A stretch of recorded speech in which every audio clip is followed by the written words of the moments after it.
Good morning and welcome everybody to our webinar, first in the Living Smarter Receivables series.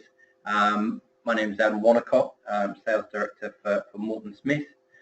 Moreton Smith provide receivables management services, and the purpose of these series of events is to introduce some industry leaders to you and help you benefit from their knowledge. Joined today by Bill Dunlop, who is the founder of the Association of International Credit Directors. Bill's organisation, the Association of International Credit Directors, provides training and organisational training, and I'll let Bill go into some more detail later on regarding some of the training programs that the association provides. Bill was a credit manager for Compaq for several years and left Compaq in 2002. He has provided consultancy services to, among others, Microsoft, Google and Philips. So I'll welcome Bill now. Good morning, ladies and gentlemen. I hope everyone can hear me clearly today and everyone is not suffering too much from exiting Europe for twice in this idle week. You might be forgiven for wondering why we have a title such as Bluffer's Guide to Credit and Risk Management. There was a series of books some years ago that actually, if you were invited onto a flight deck of an aeroplane, it gave you certain pieces of information that were critical to make sure you didn't make a fool of yourself while you were a guest there. The Bluffer's Guide to Credit and Risk Management is something similar. These are key pieces of information that you have to focus upon to ensure that you are successful in what you do. Adam already mentioned I have been a consultant for some years.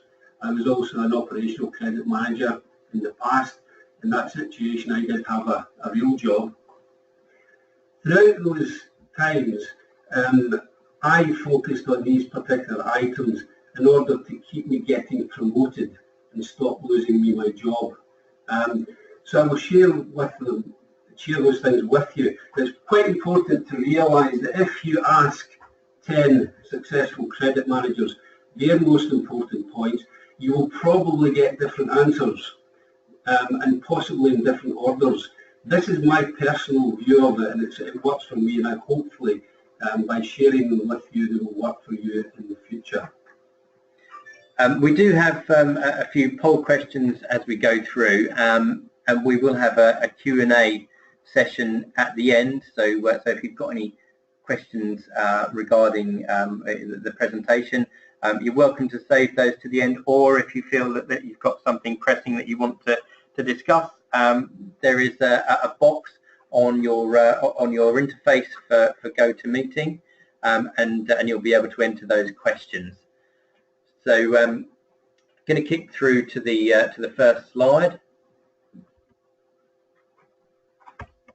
It says, hopefully, if there are any technical issues during the presentation, you might find us talking to some of our technical guys here. So just bear with us. Okay, Bill. Ladies and gentlemen, we want to think first about the risks that you run in operational credit management, and those risks are somewhat obvious, but quite often lack the attention that they need in relation to what we talked about before, making yourself successful. I think the first risk we have to consider is you don't get paid, and I guess that's one of the reasons we have put in place, and possibly one of the best reasons for putting this in place, that we avoid bad debts. And clearly, if we're able to do that, we justify our existence and do a good job. There are certain things that we have to be aware of in that regard. The first is that often bad debts don't happen very often, thankfully, and very seldom do they result in the company completely going out of business.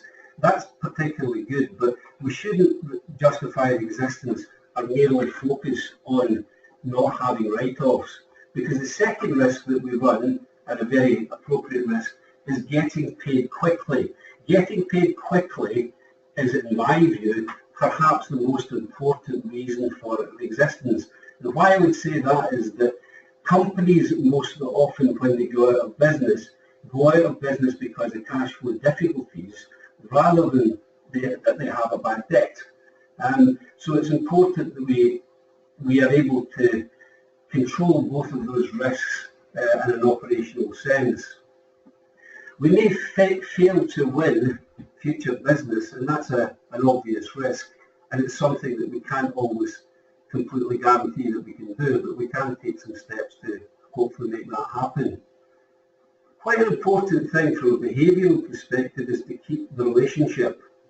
And it's often misunderstood that if you are in a crisis situation with a customer, the relationship has got to be bad. Actually, quite often the reverse is true. We're also often faced with classic distractions, and those are things that we should know about, but we shouldn't become consumed with, and know the right answers, at least in your own mind, so you can communicate those answers back to your organisation.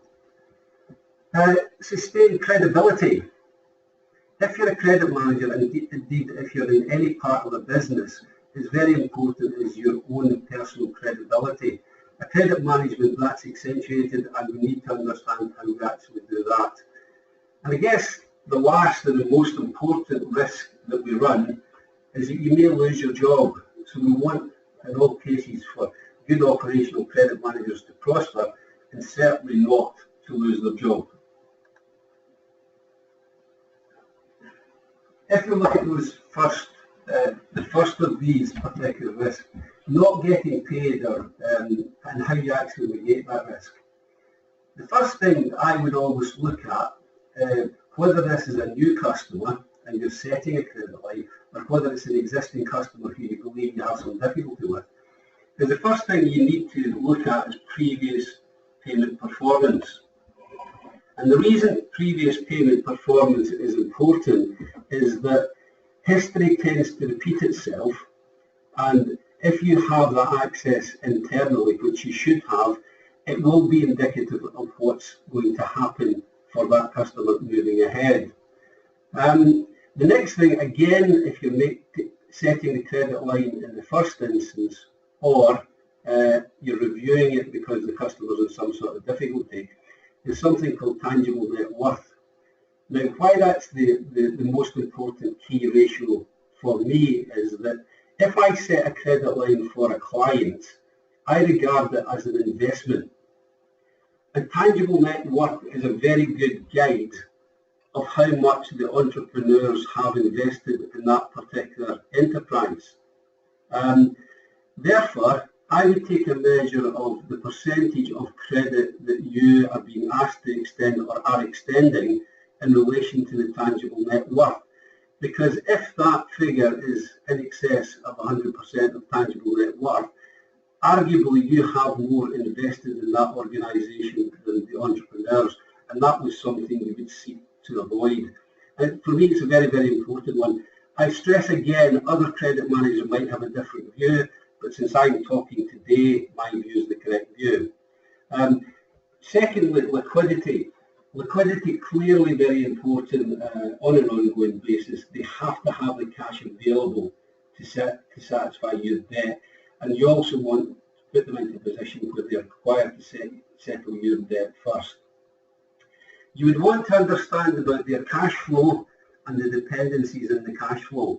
Now, sometimes people will say, how can you possibly get that information from the customers because you're not particularly entitled to it? Well, clearly you're not, but if you think of a customer who is in difficulty, you tend to be their only friend, and the information being made available to you will help them solve the situation. The next thing is something called closing the curtain. If you have a customer with exceptional difficulties, if you view that situation as you are viewing a theatre stage with a right and left hand curtain, theatre curtain, On the right-hand curtain represents the overall outstanding for that customer. The left-hand curtain represents any viable security that is in place. The real key to credit and risk management in that sense is that you don't want to put the customer out of business. Indeed, you want to keep them in business for long enough to reduce or pull the right-hand curtain towards the middle, and also try and improve the viable security that you have.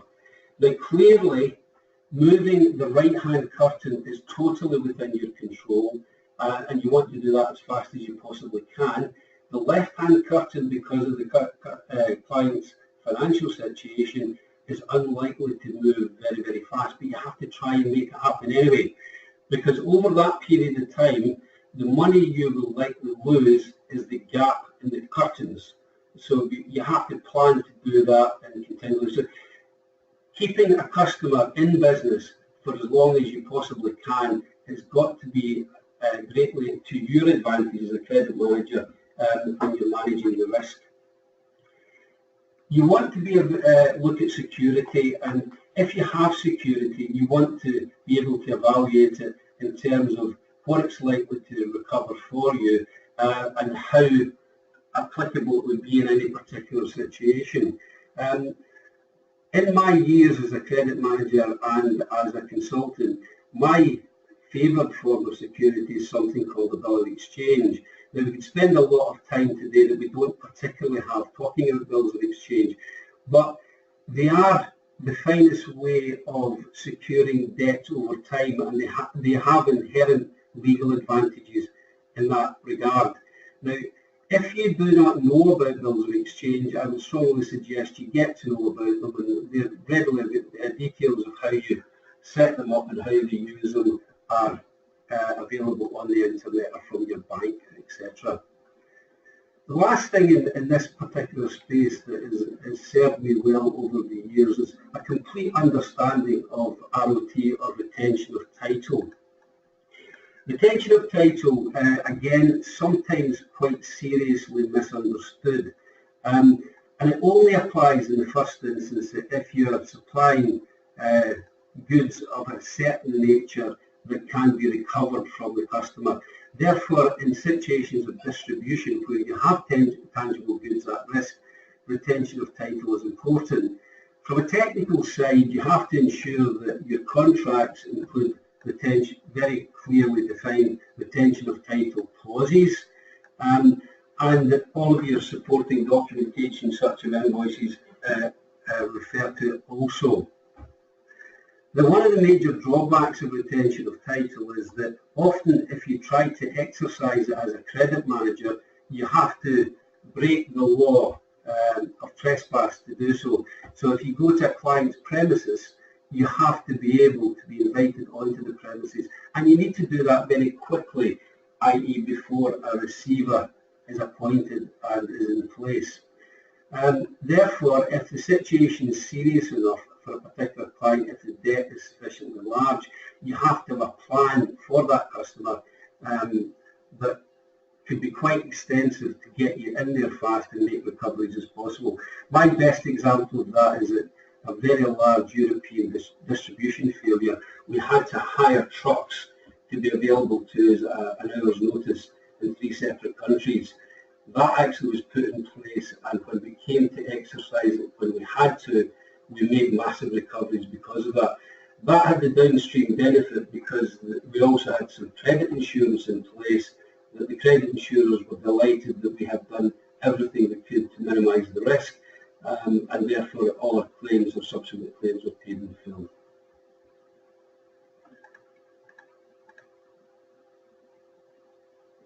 In terms of getting paid quickly, this is the greatest danger.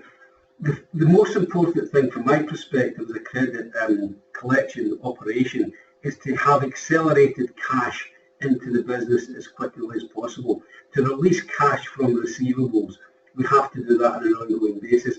I mentioned earlier, most companies go out of business because of a lack of cash, not usually because of bad debts. It undermines the indivisibility of credit collection and it's embedded in the first symptom of all three customer payment types.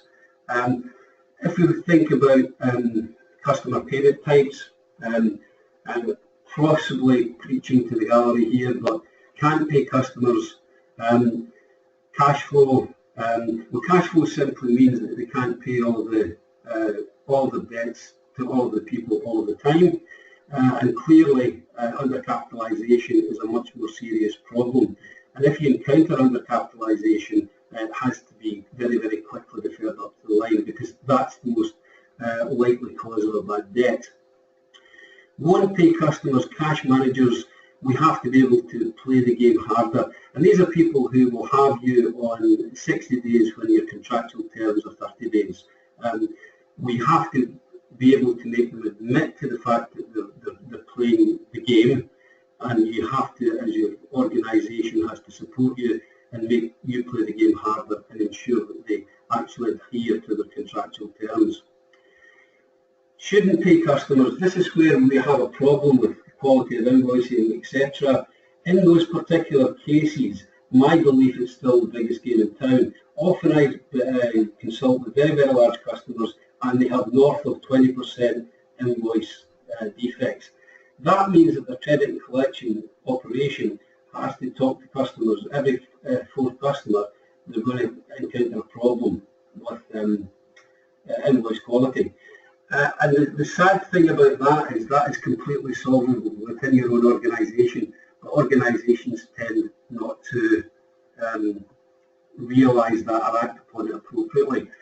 Now, in terms of the individual can't pay, won't pay, shouldn't pay, the important thing is, for good operational credit, the credit controller has to know before they talk to the customer payment condition, and that can actually happen. That would be subject of quite a detailed a workshop or a program, but you have to know about it beforehand, because if you approach a customer in the wrong way of the wrong type, you're unlikely to be successful, and there's a lot of downstream pitfalls that can occur from that. So we have to be much better organised, much better professional in that particular space. So we've got a poll question here. We'll see if I can navigate to it. So question, slight typo. Are your credit and collections functions, if you could answer this one for us, separate or combined? As I say, apologies for the typo. If anybody spots it, we'll send you a chocolate bar. If you could answer that one for us, that would be great. So we've got coming in, 62% have voted, 67%. Okay, a few more seconds. There are still a few of you that haven't voted, so I feel like I'm in a referendum. This one's not close. Okay, so let's close that now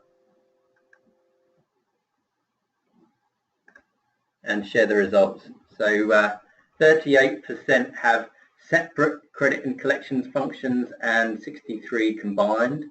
Any thoughts on that, Bill?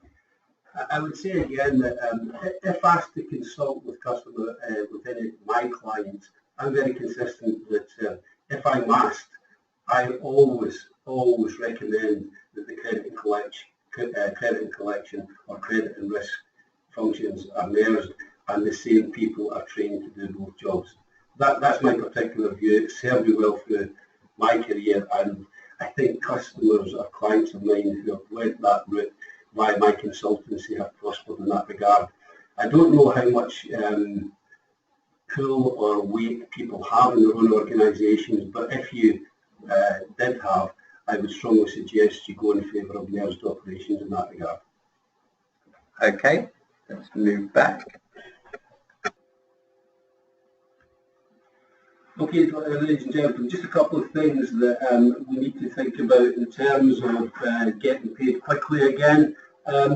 Achieve total accounts receivable coverage. Now, coverage is something that a term I invented some years ago, and the principle of coverage is that you have to have some vehicle of collection that touches every line item of debt within the portfolio during any given collection cycle. And that simply means that if you have a portfolio of debt to manage, you have to have either a call with the customer that goes through every line item of debt and gets a position on it, or indeed at the lower end of the ledger, the lower end of the portfolio, there's a comprehensive and effective billing system that touches every item of debt. Now, the importance of that is underlined by the fact if you don't do it, if the debt is not touched within the collection cycle, and the percentage of debt that remains untouched it won't come in its own necessarily, and it will age 30 days. If that is repeated in the second collection cycle, the second month of collection, it will become 90 days old, and you will have another tranche moving into the 30 days old. If that continues for a period of time, you have the creation of what's referred to as a debt pool. The debt pool will eventually result in maybe not a terribly significant amount of cash, but it will be over 360 days old.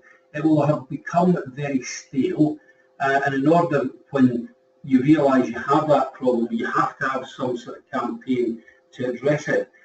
What you then have to do is face a situation where you probably have to give some concessionary write-offs in that space to get things back up to date. So you're as well to address this problem from an operational perspective up front and ensure that you have adequate coverage. It's also a very good tool if you can do it scientifically and prove it to your management when you're justifying headcount or the split between actually telephone collections and automated collections. Very, very important you actually do this. Again, maybe preaching to the gallery here again, but it's almost important that you have one, at least perhaps two, formal AR reviews with the business and the credit and collection folks on within every quarter's collection cycle. That means that it's very action orientated, so we identify where the issues are and who's going to fix them and when they're going to fix them by, and that results in that you have more improved and more accurate cash flow forecasting. And if we think, moving to the next point, if you have a fairly simple and effective cash flow forecasting mechanism, that's my favourite mechanism would be window forecasting. And if, for example, you took a week 9 position, the first thing you would put in your cash flow is simply the cash you've collected up to week 9. In terms of calculating the top of your forecasted window, you would simply look at the remainder of the portfolio and decide what debt is legitimately due for payment before the closing of that particular payment cycle. And those two numbers added together would constitute the top of the cash forecasting window. If you then deduct all of the queries that you have issues outstanding, deduct all of them on the basis that none of those were paid, that would be the bottom of the window. As you move forward from that period, the more issues you clear, the window progressively closes bottom up, and therefore is very, very good as a feedback mechanism to the business as to where you're going to finish at the end of the period. Another thing here is understand the difference between forecast and a budget and a target. For those of us who watch the weather forecast, it's quite apparent from that the difference between the forecast, a budget or target. A forecast is what you think is going to happen. A budget or target is what you hope is going to happen. And this came to me very, very forcibly when I was first appointed as a credit manager for Europe, Middle East and Africa for Digital Equipment Company. In that particular scenario, I was faced with collating cash for 27 different countries. And we went about the task as you ordinarily would, and every week we asked each country to forecast their closing position. For 12 weeks, every country forecast that they were going to make their target. And in week 13, most of them crashed. And when I went back to the countries, and I was not terribly pleased about this, asked the countries why didn't they forecast more accurately, why did they keep forecasting their budget, and the answer was it's easier to get beaten up once a quarter than 13 times a quarter. And that's quite important. If you're going to be good in operational credit management, you've got to make people understand the difference between forecasts and budgets, because if you don't, you'll just create confusion and you will absolutely not be successful. Sounds like my sales target. In relation to future business, it's well worth remembering that you only lose future business when the company actually goes out of business, necessarily. There's also a psychology to this. If you have a customer in difficulty, we already said your job is about keeping that organisation in the game as long as they can. That means that there's a relationship builds up between you and that organisation. And if you are able, as a credit manager, to pull them through, not only are you likely to have more business, but they are much more likely to regard you as a friend and an ally and be much more inclined to treat you that way in the future. So it's quite important that you operate in that way, and you should secure it. And a well-executed and professional credit management of a company in crisis will yield more in future sales and the best of sales relationships. So what you're saying there effectively is that the credit manager's role can be just as important as the sales manager's. If the customer is in crisis, the credit manager's role is the most important in the organisation, without doubt. Okay, we've got another poll question, and for fear of meltdown, we're going to give it one more go. If anything happens, bear with us, but yeah, we'll give it a go. So we'd like to know from the audience, in your business, sorry, we can't see that. I have to run it from here. So in your business, whose responsibility is it to handle key customer payment issues? So is it the credit management and collections department, the sales department, or a blend of both? So we've got 50% voted so far, 70%, just a few more I think we need. Okay, right, we're up to 80% of the vote, so that's great.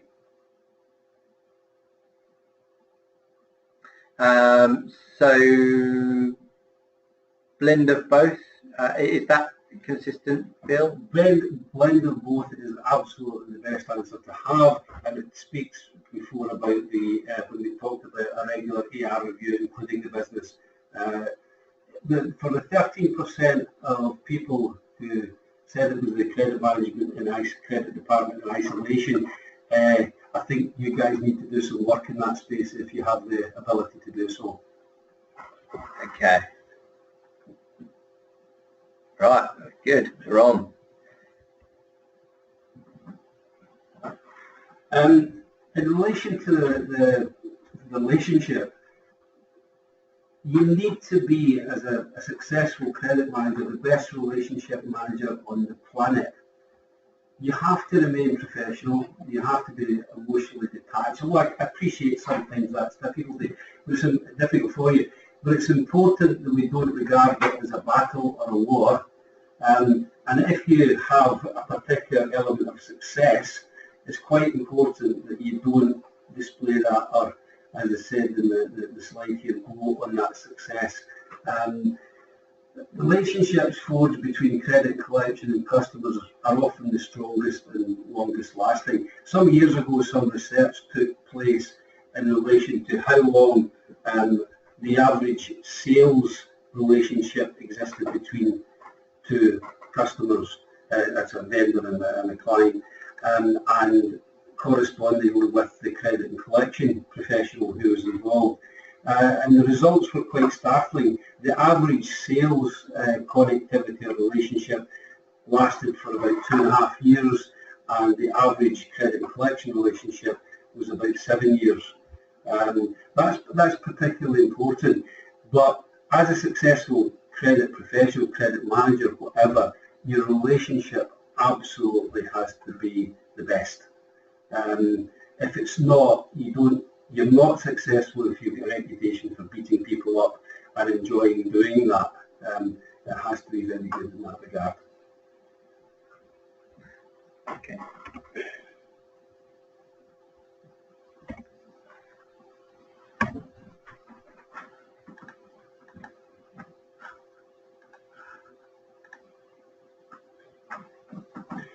Okay, just like to talk about the classic distractions.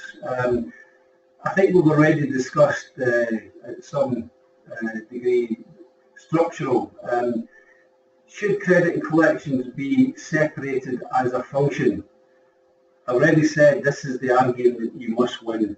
I deal a lot with new shared service centres that have been set up in east of Europe. In situations there, a lot of companies have gone out there with, in my view, quite bad advice, and they've set up collection centres, and maybe the risk management is occurring from there or perhaps elsewhere.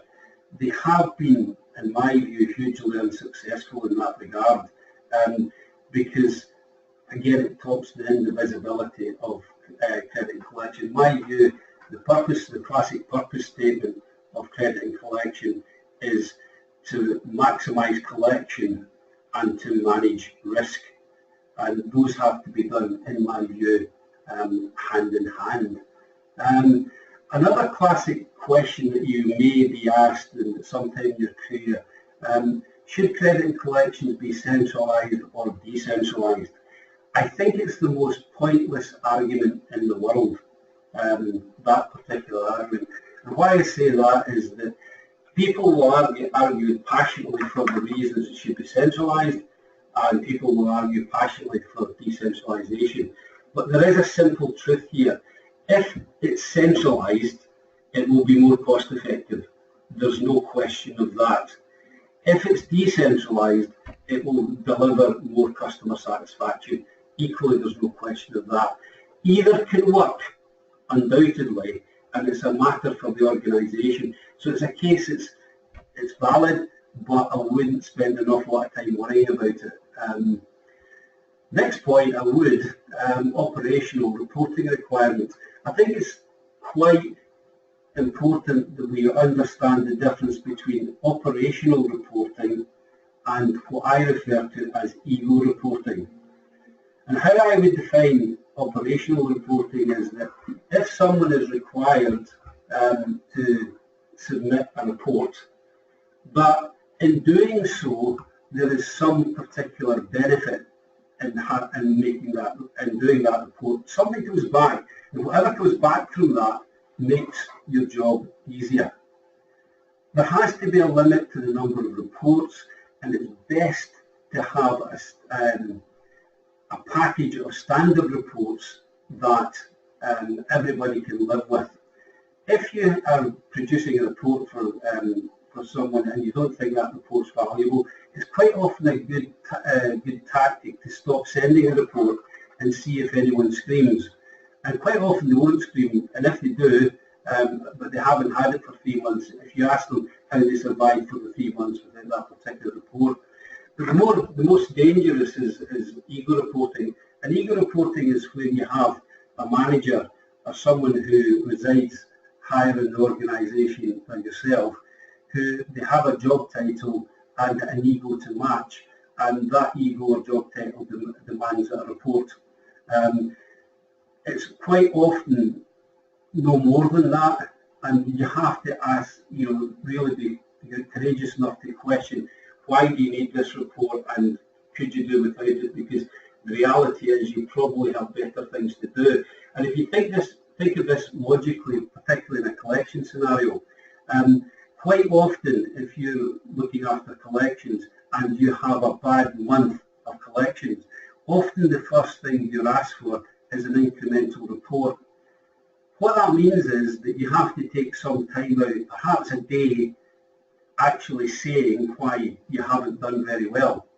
The impact of that is, if there's no benefit from that comes back to you, the impact of that is that your next collection cycle is 1 day short. You have a day less to call your customers or whatever you want to do to accelerate cash. That potentially means that the second of the collection cycles, the result might even be worse. And then the likelihood is that you'll be asked for a report, but because it's worse than the first one, it's a more extensive report that probably takes you more time to produce. Maybe 2 days, maybe 3 days, again out of the next cycle. And that becomes almost an ever-decreasing circle. And again, you have a collection paralysis by analysis of failed, because every month you will then be reporting you haven't done too well. So it's quite important that you keep your eye on that. We've got a poll on that one, just trying to understand what the audience feels about the level of reporting in their businesses. So whether there's too much, too little, whether you're suffering that paralysis by analysis, as Bill puts it.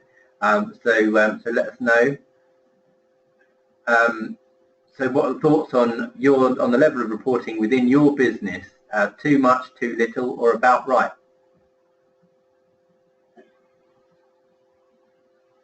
Okay, 50%, so half of you have voted. 60, 65. Okay, interesting. 75. Okay, 80. So we'll close it there. So 69% about right, too much, too little. I suppose there's not a great deal that we can comment on, but clearly you guys are getting it right.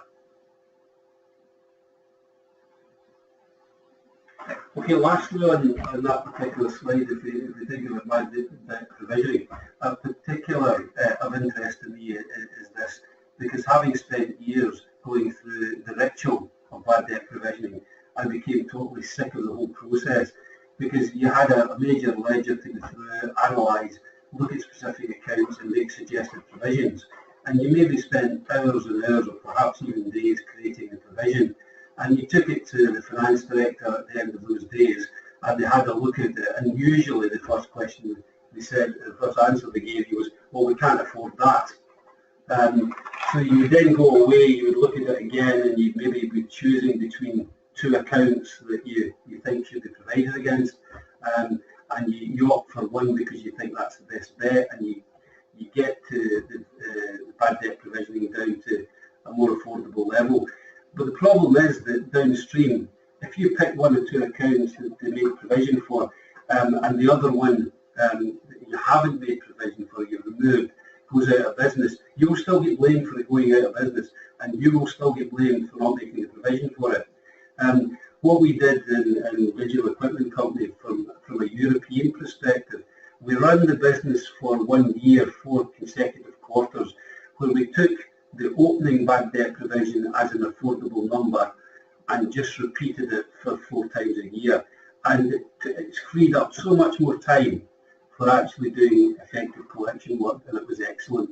So if you have any influence in that regard, I would suggest that you suggest a similar type of report to your organisations. It will be desperately unpopular with accountants, etc., but it is worth considering and actually putting in place.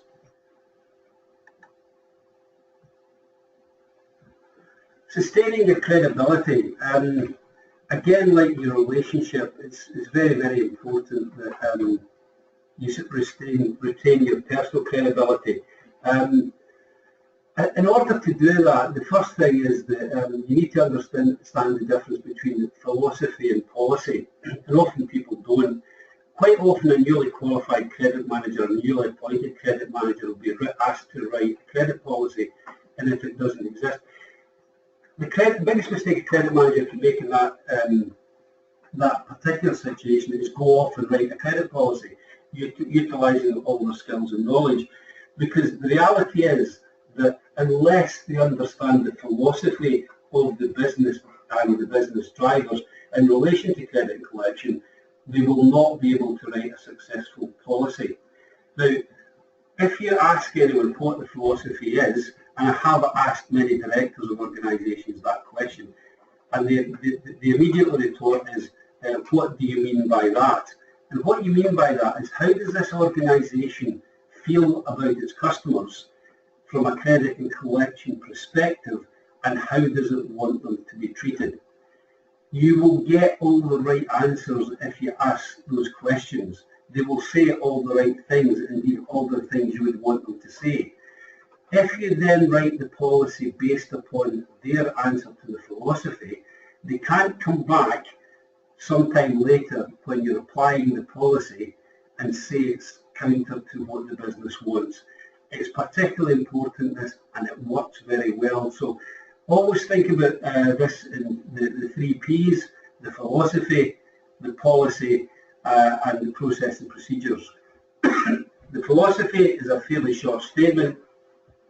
The policy is the execution of the philosophy, and the processes of what you do on a daily basis. On a personal basis, it's always important to say what you're going to do, say you're doing it, and say you've done it. That keeps senior management totally aware of absolutely everywhere you are in the process.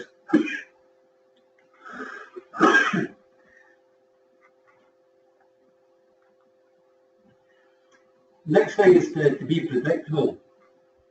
Say what you mean and mean what you say, and that's internally and externally to the business. The last one is absolutely key. Never issue a threat you can't or won't carry out, because you'll absolutely lose all your credibility if you do so.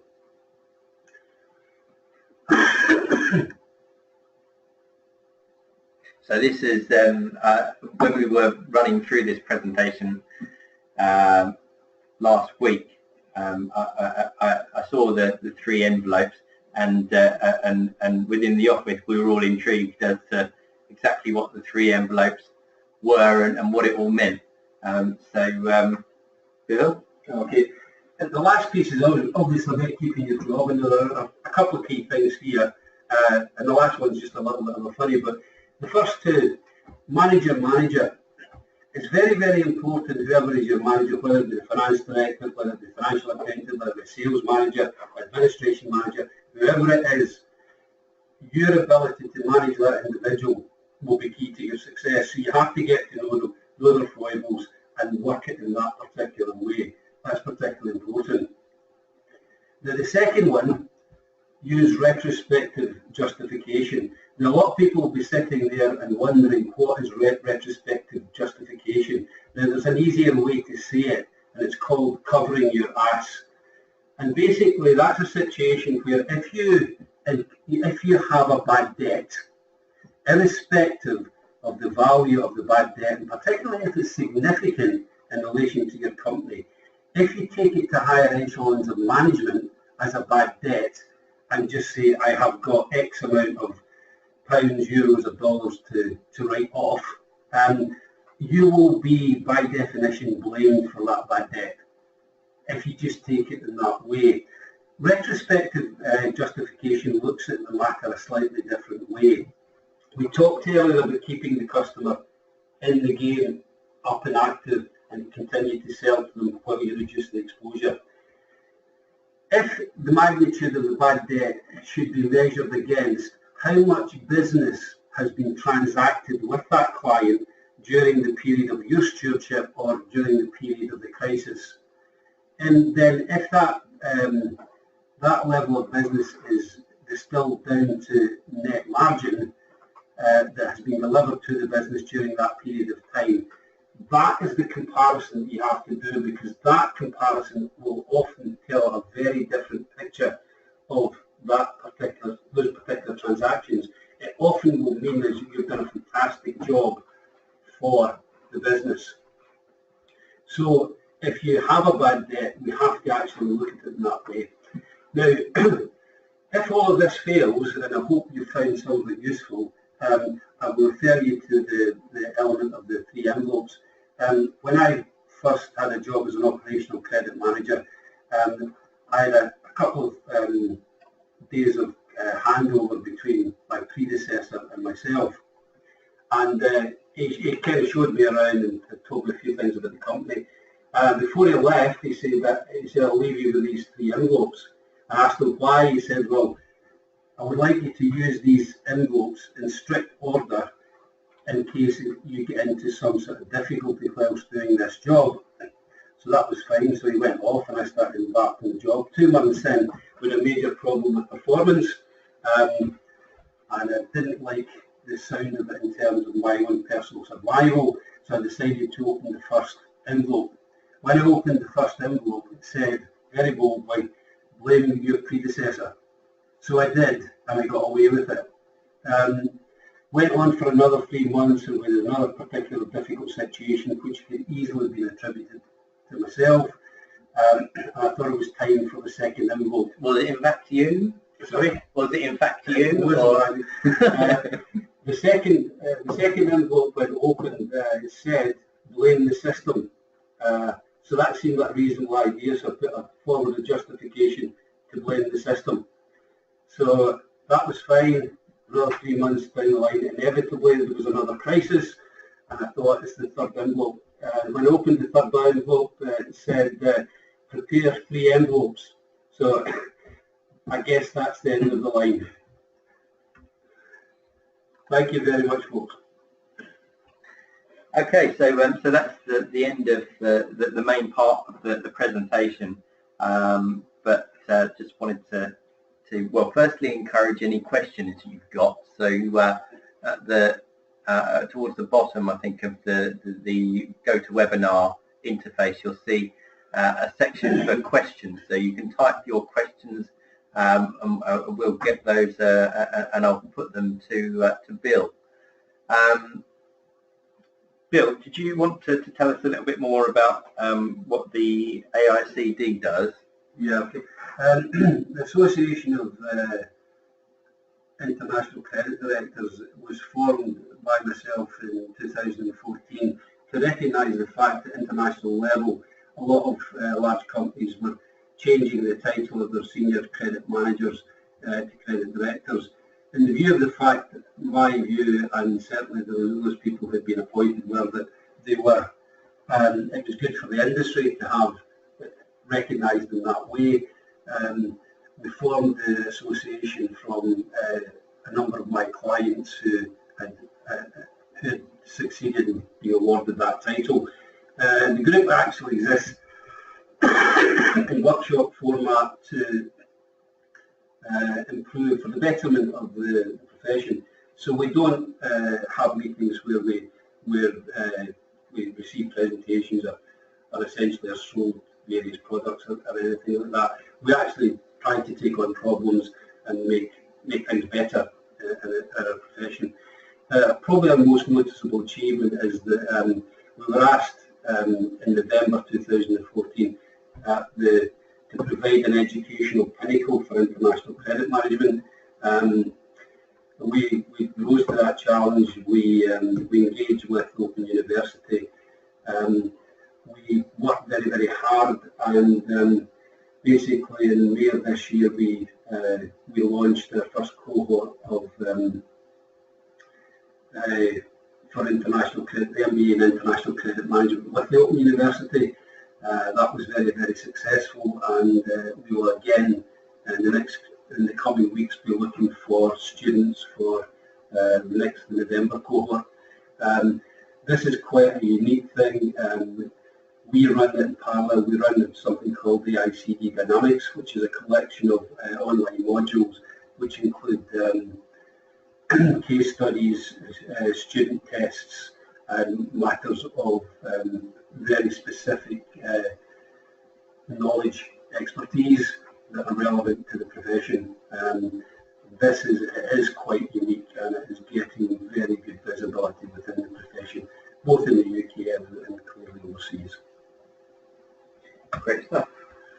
So the questions are still open, so if anybody wants to type in some more questions, please go ahead. One question, your thoughts on Brexit. What's the implication for the credit management profession? Some years ago, when it was looking like Greek exit or Brexit, we did a lot of work with a lot of large corporations, and we came up with quite a comprehensive list of things that people would be doing in the event of Greek exiting the euro, not obviously the union. In that particular situation, you were faced with a potentially massive depreciation in the currency. That the new drachma would have been probably devalued by 60%. So what you were then faced with, if an organisation had 10 million euros invested in receivables in Greece, in terms of servicing, it became 16 million overnight. So you asked questions, you had to consider questions like, for the client in Greece, did that mean they could exercise force majeure and impossibility of performance of the contract because of that situation? A question that I don't think we ever adequately had answered by any of the legal eagles. But there was a series of things that we could do in terms of management stock, provisioning, recognition of revenue. So all those things were put in place and it never ever happened. A lot of organisations, I had a conversation at the time with the credit director of Microsoft globally, and his view was, we'll put all these things in place, but you know, we're not really overly worried about it because of the magnitude of the problem in relation to the overall company. Most people would have a fairly small exposure in Greece in relation to their overall business. With Brexit, it's a different sort of dilemma. The primary indications are that the devaluation will be a maximum of 20%. The problem will be for organisations, say SSCs throughout Europe, who are selling to the UK, and the UK companies they're collecting from, I would imagine particularly SMEs. I think the larger companies will be shielded from this, but the SMEs who immediately see that 20% hike in servicing the debt.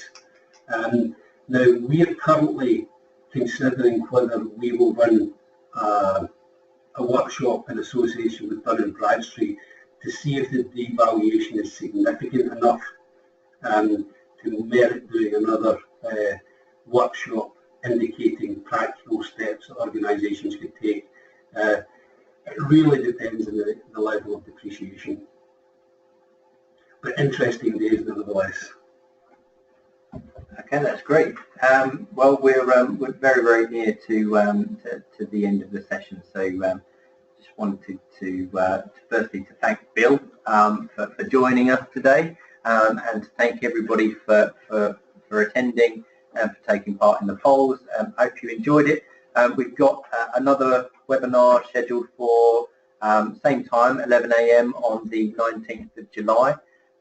We'll be looking at experiences of collections in Western Europe, and we'll have a guest from credit insurance industry. So more details of that to follow. But thank you once again to Bill, and thanks to everybody for attending.